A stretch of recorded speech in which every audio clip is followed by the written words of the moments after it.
Nagsalita na si Eman Bacosa Pacquiao kaugnay ng usap-usapang repost niya sa TikTok na hinala ng netizens ay patama kay Jillian Ward. Kamusta na kaya sila ngayong magkasama na sila sa taping ng Never Say Die? Makichika kay Nelson Canlas.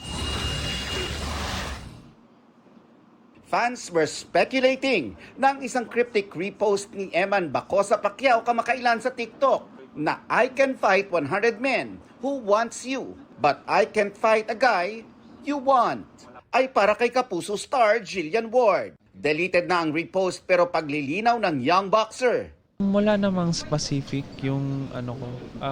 About din naman yun sa family and friends ko. Hindi para kay Jillian. Syempre, close friends ko siya. Gusto ko rin siya i-support and i-protect.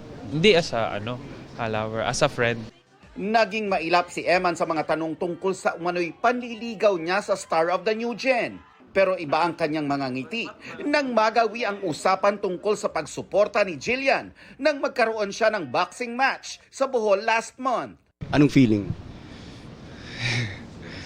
Siyempre, masaya ako na nakakabigay siya ng lakas ng loob. Mas lalo ako na-inspire na Kinilig ka?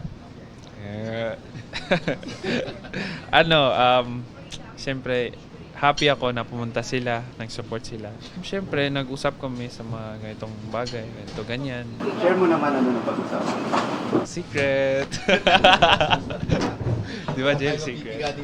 Malaki daw ang naging tulong ni Jillian sa first acting project niya, ang kanyang guesting sa Never Say Die. Feeling at home siya sa set, lalo't winelcome siya ng ibang cast members tulad nina David Licauco, Rahil Birria at Kim Jisoo. Super ako, kinabahan pero nasayahan rin ako kasi kahit first acting project ko yon, super blessed ako kasi nakasama ko sila sa trabaho na yun. Nagulat naman si Eman dahil milyon-milyon ang views sa TikTok ng entry nila ni PBB Celebrity Collab Edition 2.0 Kapuso Big Winner Caprice Cayetano. Ikinatuwa niya rin na na-meet niya nung gabing yun ang ibang Sparkle stars tulad ni Heart Evangelista. Siyempre, sobrang saya kasi noon nakikita ko lang sila sa TV, sa phone, gano'n.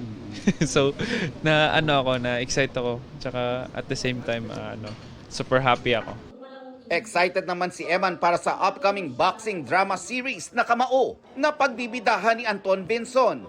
At dahil expertise niya raw ito, willing silang i-train ang bida ng serye sa mga moves sa ring.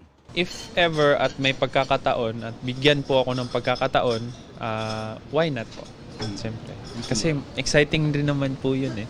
Yes. Kasi if boxing role is action is my forte. Nelson Canlas updated sa Showbiz Happenings.